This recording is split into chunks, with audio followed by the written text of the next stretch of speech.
Oxiriga kommentariyada savollar berishyapti. Shu savollarga javob bersangiz. Xo'p, kommentariyada berilgan savollar bo'yicha, xo'p, bizda xizmat turlari kelgan mijozlarni o'zlariga yarashadigan obrazga yaratib beramiz. Bundan tashqari cheska xizmati bor, yuzni tozalash, soch soqolni bo'yash va bundan tashqari keratin qilish, ya'ni sochni silliq qilib beriladi. O'sha holatda jingali qilish sochni talabga binoan protez sochlarni ham qilib beramiz.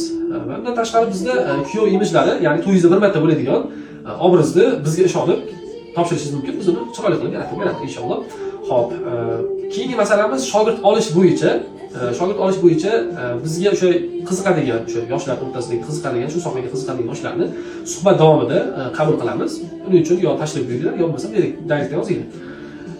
Bizda xo'p, bu sohada sartaroshlikda faqat soch olishni o'zi emas, insonlar bilan birga muomala madaniyatini ham o'rgatib boramiz. Undan tashqari o'zingizning karyerangizni oshish uchun kerak bo'ladigan tavsiyalarni, ya'ni ma'lumotlarni beramiz. Eng yaxshisi ko'p eshitgandan ko'ra bir marta kelib ko'rganingiz yaxshi. Ishonch hosil qilasiz bemalol. Bizga obuna bo'lishni unutmang. Videolarni kuzatib boring.